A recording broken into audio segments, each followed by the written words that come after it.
Good afternoon. Sorry to keep everyone's waiting. ครับ We will begin the event, the important event today. Welcome distinguished guests, ladies and gentlemen. My name is Supridi Ritino. I'm the Vice Dean of Research and International Affairs, Pridi Phnom Yong International College. I will be the master of ceremony for the first portion of the event today. Today we will divide into two events.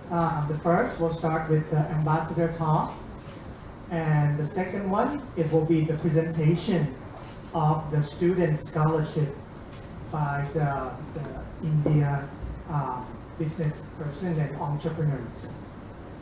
But firstly, before we begin anything, we will make the inauguration official. That will be the ceremony of lighting the lanterns, which is happening on the left-hand side of this room. I would like to invite distinguished guests to stand right next to the lantern.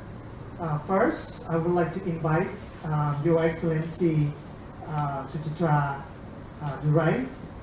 And secondly, I would like to invite Madam Rector Kesini Vituncha. Thirdly, I also would like to invite Dean Nitinan Vichawesu. Fourthly, Mr. Ravi Sehgal, the President of Indian Anti-Commerce, Chamber of Commerce. And the fifth, former Ambassador Shalit Manitayakun. And lastly, Dr. Chweta Singha, the head of the Indian Studies Program.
Can I have all distinguished guests stand next to the lantern and we take a photo together, please?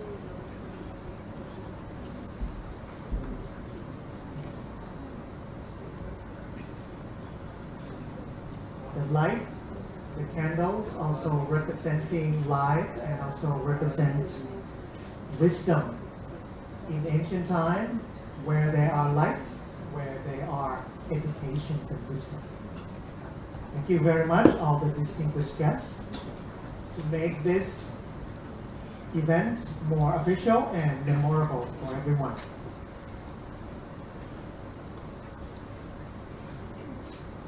We will begin our program sessions. Firstly, I would like to invite Dean Dr. Nitinan Vichawesu to present the reporting remarks about the events what we're going to have today and all the relation between Thammasat University and India.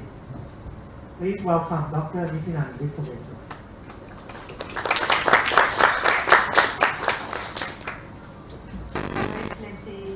Mrs. Suchitra Durai, Ambassador of India to Thailand. Associate Professor Gesni Utucha, Rector of Thammasat University. Thammasat executives, colleagues, students, distinguished guests, ladies and gentlemen. Good afternoon. It is my pleasure to welcome all of you to the Ambassador's Talk, which is a lecture series organized by Preeti Phanomyong International College as part of celebration of the 12th anniversary of our inauguration. My special warm welcome is extended to our honorable guest, Her Excellency Mrs. Suchitra Durai, the Indian Ambassador to Thailand. Ladies and gentlemen, the Ambassador's Talk is organized regularly to provide Thammasat academic community and public audience with opportunity to learn about Thailand and the world in the holistic manner. The topic of the talk is by the choice of the ambassador and can cover diverse aspects, including current issues, history, country's heritage, art and culture, economic development, international affairs, and whatever the ambassadors could choose. All in all is to build understandings and appreciation in the intercultural diversity. During this global difficult time on virus epidemic, Her Excellency has kindly accepted to spare the time to this gathering. I deeply appreciate. And I'm very much delighted that the Ambassador Talk will be given today shortly on Thailand-India relations and the importance of Indian Studies program. Ladies and gentlemen, Thammasat and India, through the Indian Embassy, have shared many activities together and continuously. Starting from the establishment of Indian Studies Center in 1994, over 20 years, our ongoing interaction has led various delegations of Thammasat University members to visit India and enhance areas of partnership. In reciprocity, we have welcomed Indian scholars to Thammasat to undertake joint academic work. At least in every year, 6 scholars under the NRCT sponsorship are affiliated with the Preeti Phanomyong International College. The collaboration was subsequently extended to our college in supporting of the BA in Indian Studies, the first in Thailand and the only degree program in Southeast Asia. We hosted many events together with the Embassy of India, recently including the celebration of World Hindi Day and the Mekong Ganga International Conference. We also signed Memorandum of Understanding with the Indian Council for Cultural Relations to support Hindi professors to teach Hindi language at Thammasat University. Academic collaboration between Thammasat University and Indian higher education institutions is also established with many institutions, for example, IIT Indore, Guwahati University, Sri Ram College of Commerce, and Chandigarh University, where our students can spend 1 semester as part of their degree requirement. This evidence made us aware of the working effort between our 2 countries. I offer credits to many generous Indian entrepreneurs and business community in Thailand as well for your kind making great contribution to education, especially in form of scholarship to our students to complete their 4-year study at Thammasat. We greatly appreciate your continuous support. Ladies and gentlemen, today it will be another important day to write another chapter of our friendship. It is to touch bases on where we stand and where we plan for further education on India in Thailand. Preeti Phanomyong International College is engaged actively in international education. We are working our best to assure enhancement of our partnership. Thanks all Indian distinguished guests and Thammasat friends for constant contribution and make today a memorable event. I would also like to thank Madam Rector for your kind presence among her busy time. Of course, thanks very much that she has just come from Rangsit Center. And we are excited to hear words and visions from both Madam Rector and of course from Your Excellency. I wish you all enjoy Her Excellency Mrs. Suchitra Durai lecture and hope that students will also gain much of the impressed and memorable impression today. Thank you very much.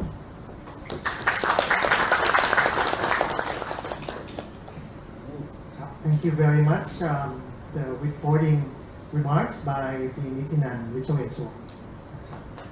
So next, I think we will have the host, the official host of this program, the representative officially of the Thammasat University. I would like to welcome Rector Associate Professor Gesini Vituncha to present the opening remarks of today's event. Please welcome Rector Gesini Vituncha.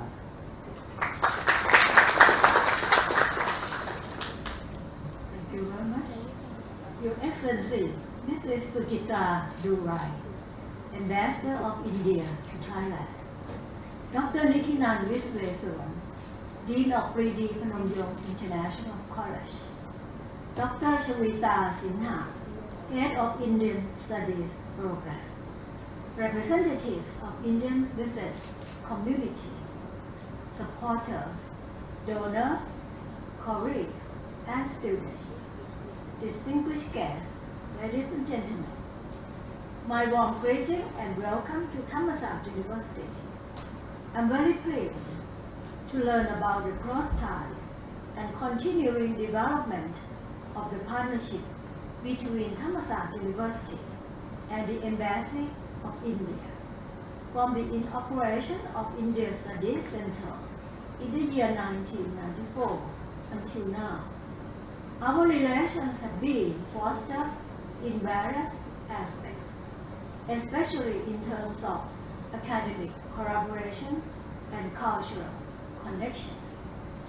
I feel privileged to have opportunities to be present and presiding over several events that we co-hosted in the past, including the celebration of the World Hindi Day, the organization of Mekong Kangkak Conference, the inauguration of India Corner at Preeti Phnom-Yong Library, the signing of MOU with ICCR in supporting Hindi professors to teach Hindi language at Thammasat University, and many others. I can say that these have proved our long-term commitment in promoting Indian studies and fostering our mutual understanding in pursuit of India-Thailand partnership for prosperity and advanced society.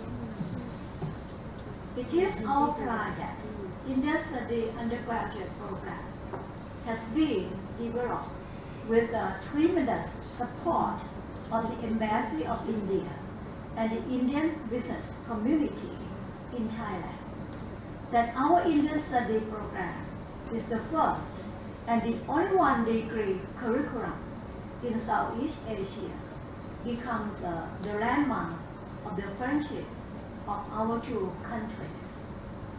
It is my honor to receive Your Excellency at our university today. I deeply appreciate your kind acceptance of our invitation.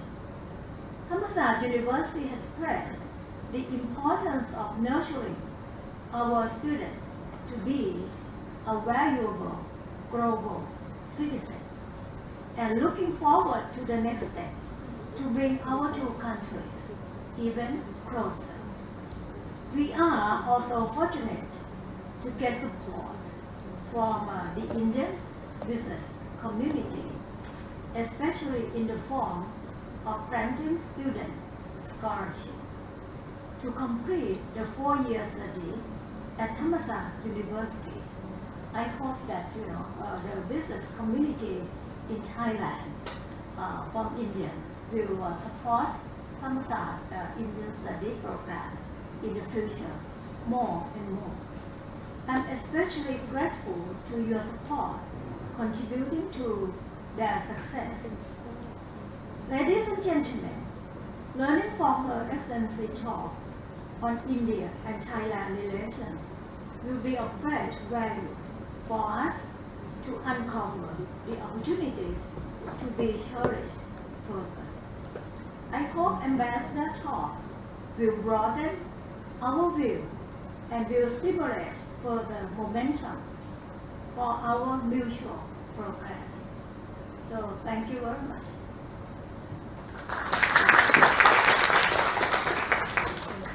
Thank you very much, Madam Rector Gesini Vitunchak, for the welcoming remarks.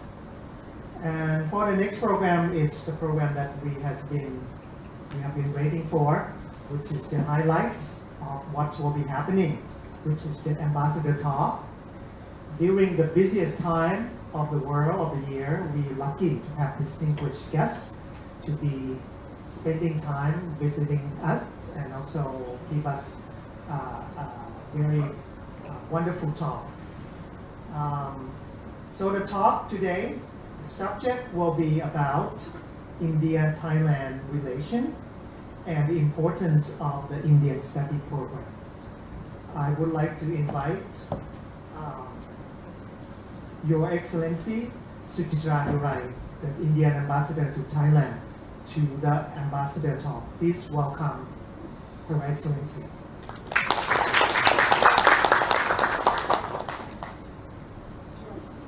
Yes. Either way, if you're okay. Here it's okay. Hold on, you ready?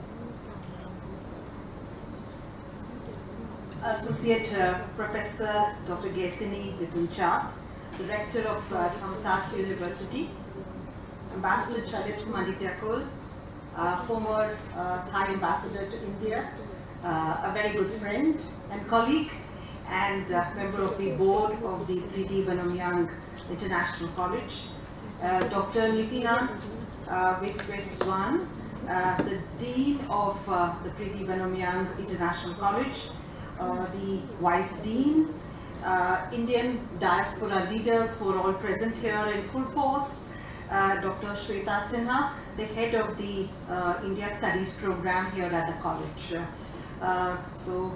Good afternoon to you, Sawadi Kha. So it's really an honor and a privilege for me to be present here in front of all of you. Particularly as it is, I believe, the 12th anniversary of the inauguration of the Preeti Vanamyang International College. Thammasat University, your university, has indeed a very formidable reputation, and I'm very glad to be here in the midst of all of you. And I'm also very happy that the university considered it fit to actually dedicate an entire program of the graduate studies for studying India, but more of that later. So firstly, I will come to India-Thailand relations. I'm sure many of you would be aware of several aspects of it, because you'll be studying, I'm sure, many aspects of India-Thailand relations. But what I hope to do is, in the next half an hour or so, to encapsulate the entire context of our relationship. As you all know, all relationships have some kind of a beginning which goes back in history. And as far as India and Thailand are concerned, we really have a very hoary history in our favor. It goes back, in fact, several millennia, when I think this part of the world referred to India as Jambu Dvipa, and India, which is of course part of Jambu Dvipa, referred to this part of the world as Swarna Bhumi. And so this is the context of our relationship, which goes back really a long way in time. It encompasses the historical, the religious, linguistic, cultural links, which are really the foundation of our bilateral relations. It's not very easy to find documentary proof of many of the things which happened in the past. But what we learn is that two emissaries were sent by Emperor Ashoka, the Indian emperor, who was one of the tallest leaders to have ever been born in India. And he, of course, was well known in history as a great emperor and a great conqueror. But he had a life-defining moment when, in the Battle of Kalinga, which was an eastern kingdom in India, when he tried to conquer Kalinga, and he did conquer it, but 100,000 people died in that very bloody battle. And after that battle, he really thought about it, and he was shocked and horrified by the bloodshed, and decided to convert to Buddhism, which is of course, and after he as emperor became a Buddhist, he really started this entire process of actually publicizing all the Buddhist beliefs and the philosophy in his entire empire through a series of stone edicts and pillars, and he also sent emissaries. So it is believed that two of the emissaries that he sent, called Sonathera and Uttarathera, came to this part of the world, and thereafter, Buddhism sort of was born at that time in what is now Thailand. And evidence of it, I think, can go back to, for example, Nakhon Pathom, which is considered as perhaps the first city, as its name suggests, and in the fact that its own the Wat which is there, which is supposed to be also, I think, considered the Prathama Chedi, the first temple. Of course, I'm pronouncing it more in the Sanskritized way rather than in the Thai fashion. But for those of you who will have some idea, this is where our links are, through the Dwaravati period, and much later on when, I think in series of, influences, both sides, there were people coming in here. In any case, we are, of course, we share the ocean, the Indian Ocean. We are Indian Ocean neighbors. We share the waters of the Andaman Sea. So traders have been historically been moving from particularly the eastern part of India to the western part of Thailand, and also they have come around also, through Cambodia and across land into Thailand, and also overland through what is now Myanmar into Thailand. So there have been these diverse influences which have been growing, and this has been a very fruitful interaction process through history. So when you go back to history, like I mentioned to you, we have all these contacts which lay down the foundation. We also have, for example, the shared epic, which is so important to both our cultures. We have the Ramayana in India, which is very similar and which is supposed to have influenced what is Ramakien in Thailand. So this is your national epic as well as our national epic. And the king of Thailand, of course, His Majesty, is also known as King Rama, which is his formal title, which means he is also considered an incarnation of Lord Vishnu, one of the trinity of the gods in the Hindu system. And his emblem itself of the Chakri dynasty, for example, is a combination of Vishnu's chakra, which is the discus, and Shiva's Trishul, which is the trident.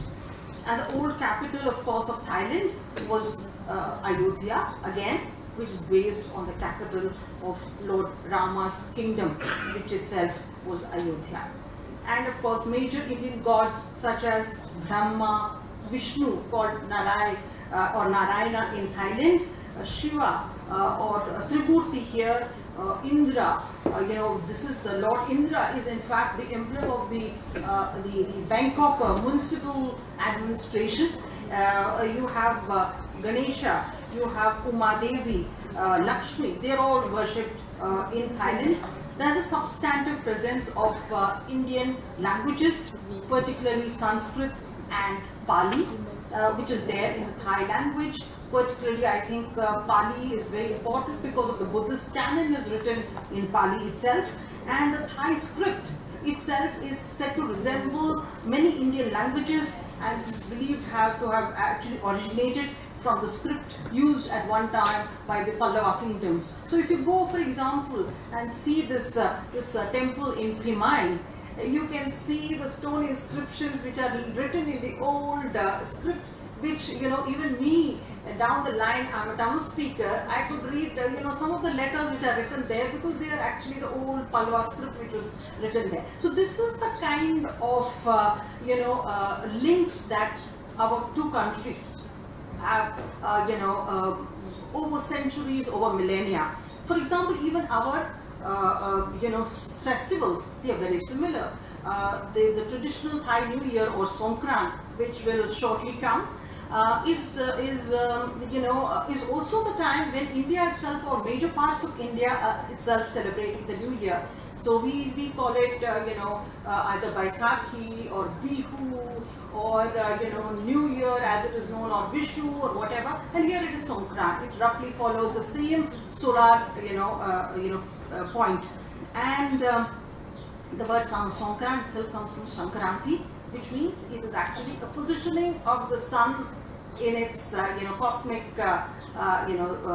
voyage that it goes on every year. So similarly, the Loy Krathong festival resembles very much the festival of lights, which is of course Deepavali in India, and I think there is probably a 2-week or a 3-week gap between India's Deepavali and the Loy Krathong festival. Of course, Songkran, the water festival, is very similar to our own Holi, which we celebrated yesterday, which is also called the water of the festival of colors. So this is of course the past. In more recent times, the royal family of Thailand certainly continued to give a lot of importance in highlighting this strong Indian influence. For example, His Majesty King Chulalongkorn or Rama V visited India in 1872. King Vajrabodh, King Rama VI was in fact a Sanskrit scholar, and he also wrote a lot of, I think, plays and critiques on criticism on various Sanskrit plays and epics and so on and so forth. And after his visit to the city of Surat, I am told that he was so impressed by the city in the western part of India in Gujarat that he named the southern city of Surat Thani. And also the river itself came to be called the river Tapi, which is of course the river which flows through Surat in Gujarat in India. And their Royal Highnesses, Her Royal Highness Princess Mahachakri Sirindon has herself been a very big scholar of India, particularly Sanskrit, and she's just completed, I'm happy to say, her 20th visit to my country, which again was very fruitful and very rich and covered many aspects. And Her Royal Highness Princess Chulabon, we are very proud that she also spent 10 days very recently in India and attended to a lot of official meetings, as well as of course she also visited Kushinagar, where the late King Rama IX had of course built a huge monastery there. So this is of course our the basis of our bilateral relations. So coming back to the contemporary and the institutional framework, 72 years ago when India became independent, we established formal diplomatic relations, and since then of course we've had a series of several mechanisms by which we have been able to deepen and widen our relations. Our relations are multifaceted. The political, so what is bilateral relationship? It's a mix of many aspects. You have the political exchanges, you have the economic and commercial exchanges, you have defense and security exchanges, you have the people-to-people exchange, and the last is where you're all concerned, where education, where tourism, where cultural exchange plays a very important part. So I will touch all these aspects, in a brief way. For example, if you take the exchanges of visits, we've been having at the highest level, exchanges of visits at the prime ministerial level almost constantly since the 1990s, I would say, which is when India began its Look East policy, which was matched by Thailand's own Look West policy. Similarly, then India upgraded it in 2014 to Act East policy, and for us Thailand is at the core of our Act East policy. Similarly, Thailand also began its Act West policy, which means it started opening up and started building more on its relations with India. So we've had these continuous prime ministerial visits. Prime Minister Prayut Chan-o-cha was in Delhi in January 2018 for the commemorative summit between India and the ASEAN. and our Prime Minister Shri Narendra Modi was in Bangkok in November 2019 for the East Asia Summit in connection with the ASEAN Summit. And the two Prime Ministers had in fact been meeting each other regularly, not just in each other's countries, but on the sidelines of other meetings, including the G20 Summit in Osaka, and earlier the BIMSTEC Summit in Kathmandu, and of course the East Asia Summit, etc., in Singapore, etc. And so this is the nature of our political relationship. And similarly, at a ministerial level, we have, regular exchanges. We have a joint commission meeting which is chaired by the foreign ministers of both sides, which look at the entire aspect of our bilateral relationship and does the constant review of these relationships. Also at the senior officials level, there are constant meetings which go on. We have a very robust defense and security relationship. All the three services are actively engaged in this strong defense cooperation that we have. We have, in terms of joint exercises, we have an air exercise. Then we have an exercise of the two navies. Recently, we just had a bilateral, the coordinated patrol exercise. We are maritime neighbors. So in the Andaman Sea, we have this coordinated patrol which happens every 6 months. This happens, and we just had a naval visit by one of our naval ships to Phuket in that connection. And we also have training of our officers in Thailand and training of Thai officers in India, and also of course visits at the high level of the the services chiefs, etc. We also participated in the largest ever military exercise which takes place in this part of the world called Exercise Cobra Gold. So India is one of the partners in this particular exercise also. We have a memorandum of understanding on defense cooperation. We have a technical agreement on white shipping, which means we exchange information on civilian ships which might be in each other's waters or in this vicinity. And and then we also have, in terms of our security cooperation, we have joint working groups and task forces on many areas, and we have an extradition treaty. We have a mutual legal assistance treaty, which are all working very well indeed. The economic and commercial aspect is something that you would all be very much interested in. We have a bilateral trade which is about $12 billion. Even in this very current difficult period, it has remained very stable. It is very much in Thailand's favor. You export about about $7 billion worth of various kinds of goods, and so do we, about 7.5 from Thailand, about 4.5 from India. So the trade balance is in your favor, but we are not unduly worried about it, because this happens between any two countries. But overall, of course, we would like to have a more balanced trade with ASEAN itself. So that is an ongoing discussion which is happening. Thailand was indeed the first country with which we signed a free trade agreement, the FTA, in 2003. And since the first part of it was the early harvest scheme, which means 83 products are sold at zero duty between or at very low duty between the two sides. We have several companies which are present here, which are from the Indian side. We have the Aditya Birla Group, which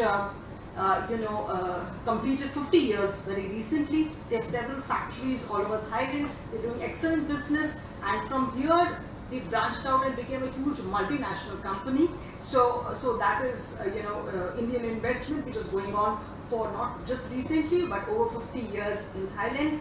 We have other companies like Tech Mahindra, which is, I believe, operating the airport system in Swarnabhumi Airport.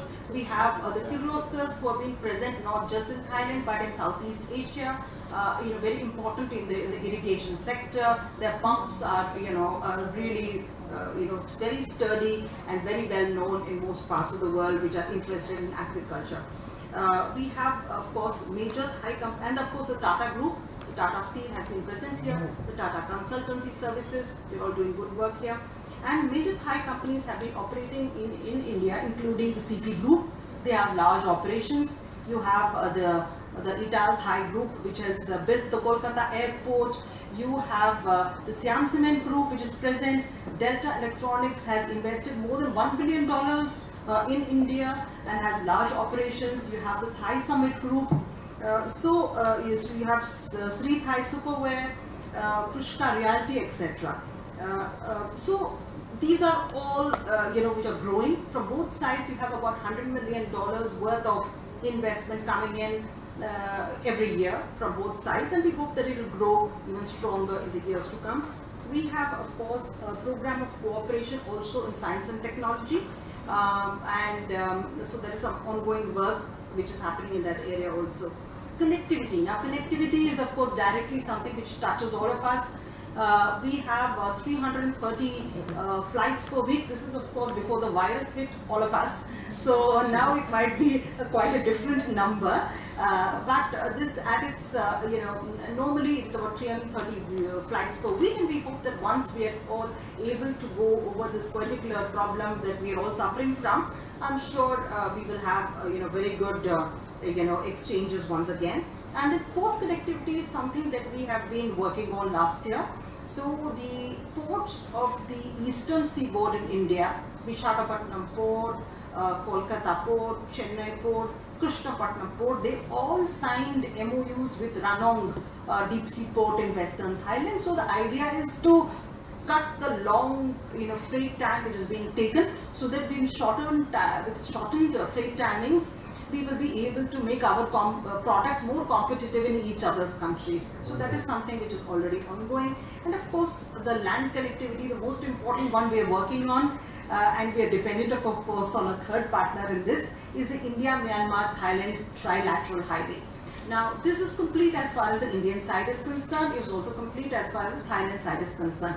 It is supposed to connect, Moreh, which is on the border between India, Manipur state, and Myanmar, and Mesot on the Thai side. Once this opens up, we're waiting for Thailand to complete its part of, the road.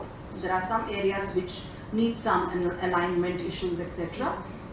So once this opens up, and we hope that it will open up by 2021, it will be a complete game changer, because it will really connect India, the landmass, the subcontinent, with Southeast Asia. And Thailand will really be the point of entry, because after that it can get connected to your east-west corridor, etc., and go on all the way up to Da Nang in Vietnam. So it will be really the connecting, the two oceans will really happen through the India, Myanmar, Thailand highway, trilateral highway, and we hope it will soon take place, definitely in your time, if not in mine. And then of course we come to cultural exchange, which is very, very important. We have a cultural center in Bangkok, which is doing good work, and we have a cultural exchange program, and within that we have exchanges of groups, and we have visitors who come and give guest lectures, and we have offer fellowships, and people can learn from each other. We also have, of course, as far as the education exchange is concerned, you already would be aware of. I think the Dean mentioned, and of course the Rector mentioned the presence of Indian scholars here who are here already. We also have the ICCR chair for Hindi studies, and I'm glad to say that soon you will have a Hindi professor coming in from India. The process has already got complete of the selection of the professor, etc. So we are awaiting the professor's physical presence soon in the college. We have about 5,000 Thai students studying currently in India at the school, and lesser, of course, at the university level. And of course, quite a large number of Indian students are also here, spread out in various colleges, but particularly in the Asian Institute of Technology, we have a substantial group of about 200 students who are studying there at any given time. We also have short-term professors who come and teach at the Asian Institute of Technology, AIT. And of course we have ICCR chair for Sanskrit studies at the Silpakorn University. And separately, of course, many universities have memoranda of understanding with various universities in India. We have, for example, your university, which has, I think, with Guwahati University, with IIT Indore, with SRCC, the Sri Ram College of Commerce, all very fine institutions. And then we have, for example, Chulalongkorn University has with the Northeastern Hill University, they have an MOU. Then you have the Chiang Mai University, which also has an India Studies Center, the only one outside of Bangkok, which is the India Studies Center. They have signed with Nagaland University. So we have all these possibilities of exchanges and people who can visit each other's universities or spend a semester, as you are doing very nicely in your India Studies program. Of course, some of you, I don't know whether you are aware, we offer about 75 different scholarships under various categories. We have university level scholarships at the graduate, postgraduate, at the doctoral and the postdoctoral level, which is paid for by the Government of India, which is managed by the Indian Council for Cultural Relations. In addition, we have short-term training, which is called the ITEC program, which is the Indian Technical and Economic Cooperation Program, which is basically for officials and governments working, in Thailand, both at the center and at the provincial level also. They can go for this short-term training. In addition, there's a very new thing which is being offered now by the Government of India, which is under the India-ASEAN program of cooperation. We're offering 1,000 slots for postdoctoral fellowships are being offered in areas which should be of direct interest to Thailand, because it really is connected to Industry 4.0, which itself is part of Thailand's own vision. And these are areas such as robotics, artificial intelligence, machine learning, targeted drugs, etc. So these are of great use to both to India as well as Thailand, and we really hope you'll be able to spread the word around. Naturally, you are all, I think, more in the humanities strain rather than this, but please do pass the word around to your friends who are doing science and technology and in other areas, so that they can avail of these fellowships, which are in our most prestigious institutions, the Indian Institutes of Technology. So that is really a great opportunity which is available for you. So for those of you, who can pass this word around, please do so. We are really thankful to the Indian community here, because you really play a very important role as a bridge between our two countries. You are really, those of you who are present here have a long history of your association and the good work that you are doing in promoting India and India Studies Center. I think since '94 you have been very closely associated with the university, and you have really done very fine work, and we are really grateful to all of you who are present here, and we hope that you will be able to inspire all these students to actually continue their studies and benefit from the economic advantages of actually studying about India, which is very important for a young person. At the end of it, everybody is looking for a job, so it is very important for them to know what happens at the end of your studies. So we now come back to, of course, the tourism sector, which would be of interest to you. Last year, 2 million Indian tourists came to India, to Thailand. So one of the largest groups from anywhere. And Indians are, interestingly, of course, contrary to their reputation, are big spenders here in Thailand. So they come here, they enjoy themselves, they go around, they shop a lot, and they go back, and then they inspire other people to come back and shop even more and see even more. So this has been a growing group which has been coming here, and we expect that, despite the virus, we still have loads and loads of people who are coming to Thailand, which just shows that they are, once they like a place and they're convinced, they will come there irrespective of what the international, situation is.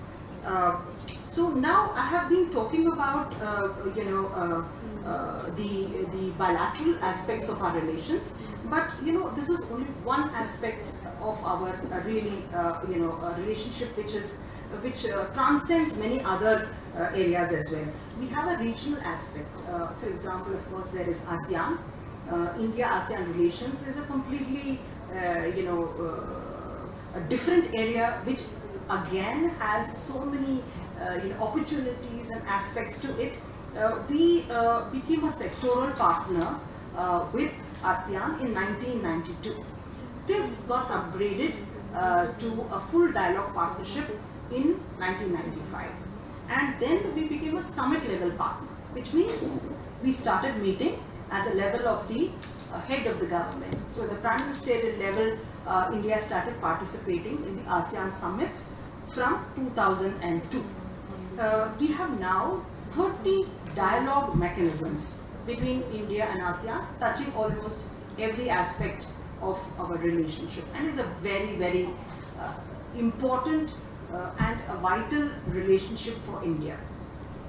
We participate in the ASEAN Regional Forum, we participate of course in the East Asia Summit, we participate in the Defense Ministers Plus meetings. So our relationship comprises of economic, commercial, political, defense, security, every aspect of it is covered in our relationship through ASEAN. And Thailand happens to be the country coordinator. The country coordinator changes every 3 years. So since 2018, Thailand is the country coordinator for the relationship between India and ASEAN, and it will continue till 2021. So our bilateral relationship is very important also for helping both sides to progress on the India-ASEAN relationship as well. Similarly, we have, for example, the BIMSTEC. So BIMSTEC is a sub-regional partnership that we have. This is the Bay of Bengal littoral countries. We have what is called the BIMSTEC, partnership, on which also we are now looking at signing of an FTA on, participating and cooperating in security aspects, in many other, in cultural, in port connectivity. So they will be working on multiple things also under the BIMSTEC umbrella. Then we have the Mekong Ganga Cooperation, the MGC. This is, of course, you already had a seminar here. This is one of the oldest cooperation mechanisms that the Mekong countries have with any outside non-Mekong country. It is 20 years old, and we are very proud of it because it is very low-key and very quiet, but a lot of excellent work has been done. We have a number of quick impact projects which have been taking place, particularly in countries such as Cambodia and Laos and Vietnam, in which we cooperate, of course, with Thailand to take forward that particular cooperation. We are also, like Thailand, members of the Indian Ocean Rim Association called the IORA, and of course we have the Indo-Pacific. Now this is a construct which is a new construct to everybody, but it actually is a very old thought because it comes from with this understanding that both the Pacific and the Indian Ocean are a joint space. And the vision for the Indo-Pacific was articulated by the Indian Prime Minister at the Shangri-La Dialogue, which took place in June 2018, and which is based on inclusiveness, on openness, and very importantly for you, on ASEAN centrality. So for us, ASEAN centrality is very important whenever we look at the idea of the Indo-Pacific. And Southeast Asia as at its center, we believe that our common prosperity and our security require us to evolve through dialogue, through a common rules-based order for the region, that we should all have equal access as a right under international law, with the views of common spaces on sea and in the air that would require freedom of navigation, unimpeded commerce, and peaceful settlement of disputes in the international trade regime. So, and India stands for an open and stable international trade regime. And we would support a rule-based, open, balanced, and stable trade environment also in this region. And all of this is possible if we do not return to the age of great power rivalries. So we should look at going to an Asia of cooperation rather than one of rivalry. So that is what we believe will also shape the century. Now coming to, of course, the India Studies program. You know what it means to you because you're all in it. You're all studying this particular. You're all students of this program. But what I can say is that such a program has been conceived, I think, with great thought by the leaders of this university and the academics. And also, I would really compliment the Indian community for also having supported this program. It is the only one of its kind, not just in Thailand, but in all of Southeast Asia. So I think it's really doing great work, and all of you as students of this program, I think, should be justifiably proud of this path-breaking thing that you're actually engaged in. And the fact that it is a holistic program which is concentrating on from one end from economics, science and technology, innovation, environment, to culture, society, politics, etc., and includes also 1 semester of study abroad, I think is a very, very well designed program. See, what you would be asking is, what do I get out of it at the end of it? Well, you have, I think, a multiplicity of opportunities waiting for you. India at the moment is a 2.9 billion economy. We are aiming to be a 5 trillion economy, and from 2.9 trillion economy, we are trying to move to a 5 trillion economy, and we are really taking a lot of steps towards that. This means that it's going to open up a whole lot of opportunities for young people in Southeast Asia. And how do you do that? As companies in India grow, I'm sure they will also be interested in investing in other countries. Thailand is already a place where they've had a very good experience. So I'm sure more of investment will come from India into Thailand, technology transfer, vice versa, from Thailand into India, as India's manufacturing capacities also grow, in certain, niche areas.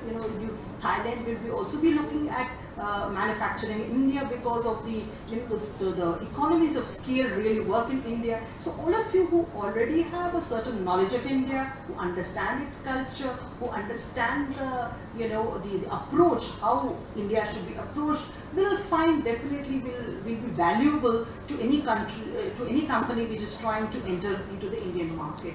Similarly, I think the fact that Indian tourism is here to grow also makes it very useful for people like you in the tourism industry. You will be wanted not just as guides and event managers, which is of course very important, but in general, as to run hotels, to be the PR persons, to many of the things which are very much important in pushing ahead the tourism industry in both these countries. And also, as more Thais visit India, I'm sure there will be equally a demand for Thai people to take care of Thai tourists coming into India. So this is where we see that there will be a lot of opportunities, for both countries. And as the India-Myanmar-Thailand trilateral highway opens up, this is also going to create an ecosystem throughout, and all these places will have opportunities for people such as you to benefit from. And I think everywhere young people are mobile, they have a view of the outside world which is very different from people of my generation. They are far more understanding and far more open and less prejudiced to the outside world. And I'm sure with all this that you have learned, you'll be able to put it into great use, and will find it a very useful program for you. And so please spread the word around. Not only should you make use of what you are learning here, you should spread the word around so that you have more people coming in and joining, as in the newer, the next few generations also can have lots of people who are, good ambassadors of India, so that people like me, of course, will be paid for by the government of India to do that job, but all of you will be the free ambassadors of India that we will have in Thailand. Thank you very much. Khapun Kha.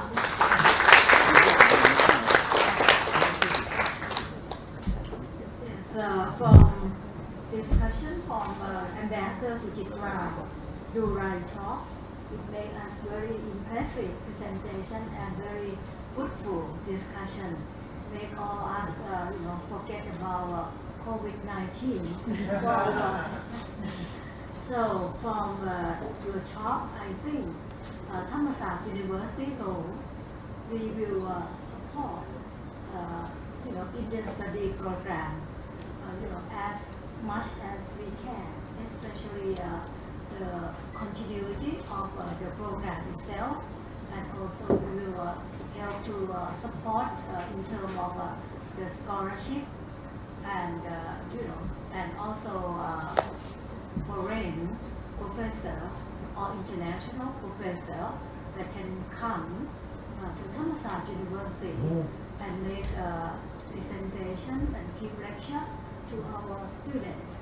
We will try to support for the good quality of education. And I also hope that for business community of Indian, we will support Indian study program for a long time, especially in terms of the scholarship and maybe also the internship program that offer to the student that will create opportunity for students to learn outside the class, and with your support we will be very impressed and have the power to walk forward. So thank you very much, and we will do in academic together. Thank you very much. Wow, thank you very much, Director Gesini, for expressing her support to the Indian Studies program.